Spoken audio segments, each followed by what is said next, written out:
projet a été initié par le parc naturel marin du bassin d'Arcachon pour permettre aux jeunes du territoire de mieux connaître l'environnement marin qui les entoure. Et pour chaque classe qui participait à ce projet, on a travaillé de concert avec les équipes pédagogiques pour accompagner au mieux les programmes scolaires et aussi pour valoriser les connaissances au sein des établissements et auprès des familles.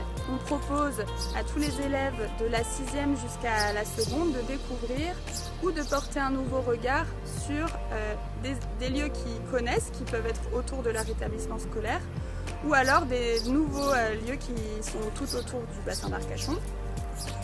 Pour ces élèves-là, c'est l'occasion de se familiariser avec la biodiversité, avec des écosystèmes diversifiés qui sont typiques du bassin et aussi de découvrir le patrimoine maritime et des métiers liés à la mer.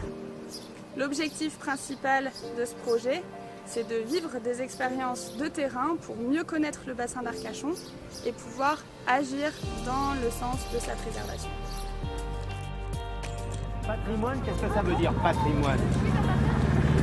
C'est ce que les pères nous ont laissé. Alors les pères, c'est nos arrière-grands-pères, nos ancêtres, qui nous ont laissé un certain nombre de choses.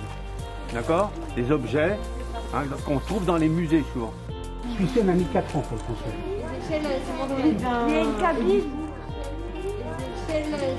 Alors ça, c'est les bateaux qui existaient pour aller à la pêche à la sardine avant les bacs sardiniers. On appelle ça les pinassotes. Ils partaient à 6, à voile et à rame.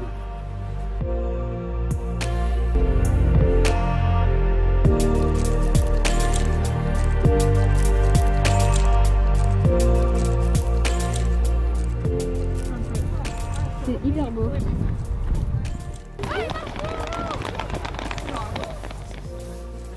Ça c'est pour vous dire que souvent les oiseaux ils vont migrer plutôt entre le nord et le sud, mais ceux qui sont en Amérique, il y a rarement des oiseaux qui vont migrer d'est en ouest et traverser les océans comme ça.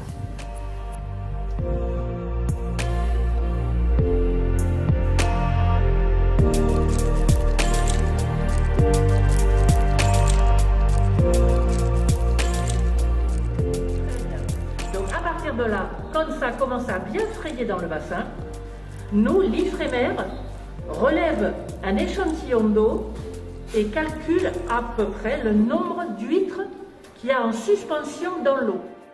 Alors concernant la perception de ces sorties, les élèves sont enchantés. Une sorte de récréation géante et de bol d'air géant. Et puis bien entendu, ça les intéresse aussi parce que ça donne du sens à ce qu'ils vivent au quotidien sans vraiment s'en rendre compte. Des cabanes ostréicoles, ils en voient, mais ils ne savent pas plus que ça à quoi ça sert. Des pinasses, ils en voient, mais ils ne savent pas plus que ça depuis quand c'est construit et pourquoi ça a cette forme. Et donc voilà, ça sert aussi à donner du sens. Donc la résine, j'en ai mis là dans un pot. C'est bleu. Quand on va mettre le catalyseur c'est ce qui va la faire durcir. Elle va changer de couleur. Il y a un révélateur de catalyse, on appelle ça. Donc elle va devenir verte ou marron.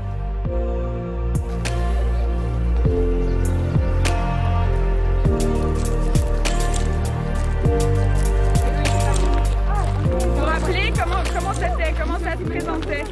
Il y avait deux branches comme ça, un truc rond avec un carré dedans. Vous vous rappelez la clé? Vous mettez un coup d'épuisette et regardez bien dans l'épuisette parce que la plupart du temps, vous attendez à des choses très, très grandes. Il faut s'attendre à des choses toutes petites et vous allez voir qu'à chaque coup d'épuisette, il y a des choses. C'est une punaise de mer. C'est moi qui l'ai trouvé. Doucement, tu vas la dépêche le poisson. Ils sont partis les poissons là. Mais il faut enlever tout ce qu'il y a à l'intérieur. Il y en a deux. Attends, je viens d'arriver moi. Effectivement, ce sont ces crevettes, les crevettes des marais. Qu'est-ce qu'elles ont de particulier? Elles ont des grandes antennes. Elles ont des grandes antennes, elles sont transparentes, effectivement. Oui, mais sur les chauffes. Et du coup, vous voyez qu'on voit très bien leur système digestif et leur centre nerveux. On voit tout comme elles sont transparentes, on voit tout ce qu'elles ont à l'intérieur.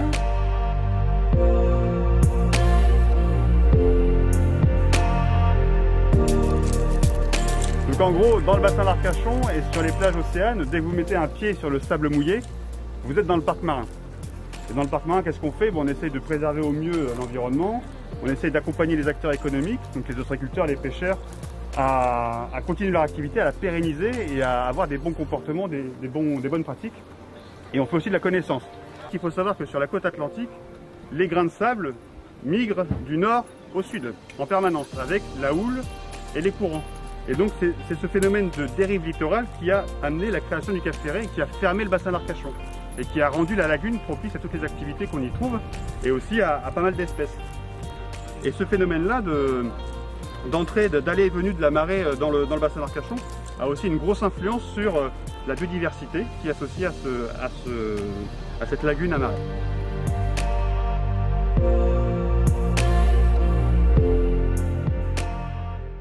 On découvre grâce à ce projet notre écosystème local, le bassin, sa richesse et également ses fragilités.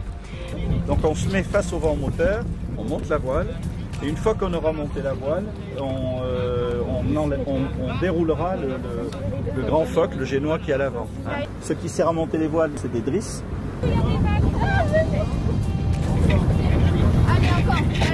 Encore, vas-y, encore, voilà. C'est bien. Parfait. Quand on a installé les huîtres, elles se sont installées de plus en plus haut sur le bassin, là où il y avait de moins en moins d'eau. Donc on cherchait un bateau avec un fond plat et qui porte beaucoup de choses. Donc il y avait un architecte à Arcachon qui avait les moyens de voyager. Il est allé aux États-Unis, pas loin au nord de New York. Il est allé aux États-Unis, puis il a trouvé, il a vu ce bateau, il a dit, c'est ce bateau-là qu'il nous faut.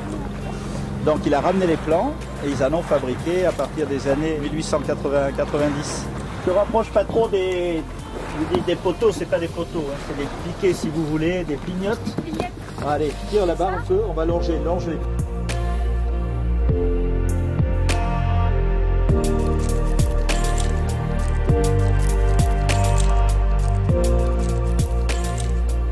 Donc ce projet me paraît indispensable parce qu'il permet aux élèves d'aller sur le terrain, de découvrir concrètement ce que l'on découvre en classe, dans toutes les richesses du bassin d'Arcachon dans lequel ils vivent. L'estran qu'on a sur le bassin d'Arcachon, c'est plutôt un estran vaseux. Et à la hume ici, on vient ici parce que vous voyez qu'il y a quand même beaucoup de sable. Et donc la vase, elle se mélange avec le sable, ce qui fait qu'on peut avancer sans trop s'enfoncer. Typiquement des présalés, donc cette plante elle pousse au ras du sol pour pas avoir trop d'accroche au vent. Vous prenez une petite feuille et vous allez me dire ce que vous en pensez. Qui veut goûter? Madame, on peut tout manger? Ouais. Et on l'avale? Regarde. Regarde. Oui. On va essayer de trouver des indices. On va aller observer et chercher dans ces monticules là de vase ou de sable ce qu'il peut y avoir qui se cache dedans, d'accord? Regarde. Je veux pas. Tu peux regarder si c'est un malouine. Non, c'était non. Alors Ethan, c'est lui qui l'a fait vraiment longtemps pour pas se faire pincer. J'ai essayé. Après, donc on a deux vers annélides, le Néréis et l'arénicole. Comme l'autre là, blanc, vous les voyez? Et il y en a aussi des rouges. Et ceux qui sont rouges, ce sont ces branchies. Ça sert à respirer? Ça lui sert à respirer.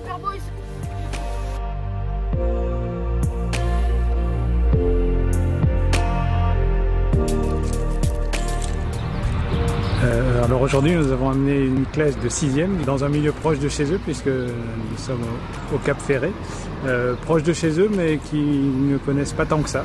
Et nous avons pu observer les différents dépôts sur les laisses de mer, qu'elles soient donc sur le bassin ou sur les plages océanes.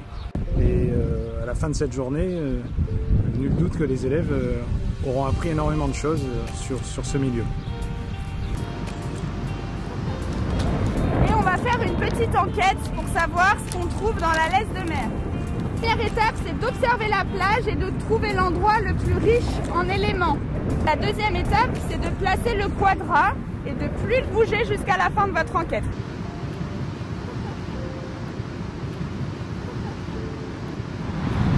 Laboratoire de terrain. Vous allez pouvoir observer les différents éléments du sable. Le but, c'est qu'après, dans votre enquête, là, vous allez pouvoir dire, ok, il y a plein d'éléments du sable qui sont plutôt lisses, plutôt granuleux, et hop, vous changez de tatatoïde. On essaye de faire un petit point par rapport à tout ce que vous avez trouvé. On a une mine, on a des trésors, plein de trésors. Aujourd'hui, nous sommes venus avec une classe de seconde. découvrir la biodiversité de l'estran au niveau du Cap Ferret. Donc nous avons embarqué 25 élèves ce matin pour traverser le bassin, faire une lecture de paysage et prendre des repères sur le bassin d'Arcachon. Donc utiliser une boussole et ensuite là nous avons creusé dans la vase pour découvrir ce qu'elle pouvait contenir en termes d'êtres vivants, donc en termes de mollusques, de vers. Donc pas mal d'élèves n'avaient pas traversé le bassin, ne connaissaient pas ce côté du bassin et n'avaient jamais fait de pêche à pied. Donc pour eux c'est une découverte et dont ils se souviendront, c'est sûr. Dans le petit livret jaune là, vous allez pouvoir vous intéresser aux coquillages justement. Celui que tu as dans les mains là, c'est plus pour les herbes marines et les algues. L'oursin des sables, on l'appelle oursin des sables parce qu'en fait il vit un peu enfoui sous le sable, donc on le voit très rarement dans l'eau. Et c'est très rare de trouver le test en un seul morceau parce que c'est très très fragile.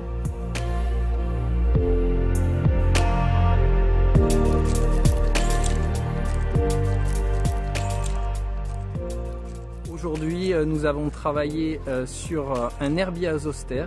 Donc on est au niveau de la plage de Pereire et puis on a pu voir une biodiversité assez conséquente dans un endroit, une plage qui est somme toute impactée par l'homme, mais où on retrouve des éléments bien conservés, des éléments naturels. Vous voyez qu'il n'y a pas besoin d'avoir beaucoup d'eau pour avoir une diversité finalement assez riche. Il n'y a même pas quoi, 2 litres, même pas 2 litres d'eau là. Qu'est-ce que vous voyez dans cette mini flaque? Du sable. Des pétards. Au bout de l'ombre de mon doigt. On peut appeler les autres, madame. C'est trop drôle parce que Et alors vous avez vu que finalement l'araignée de mer c'est un écosystème à elle toute seule. Hein. Elle a les ailes qui lui poussent sur la carapace, etc. Et en fait, ça lui permet aussi de se camoufler. Vous avez vu, on l'a pas vu, ça fait. Et elle, avec toutes ses pattes et tout, elle a tout un écosystème à elle toute seule.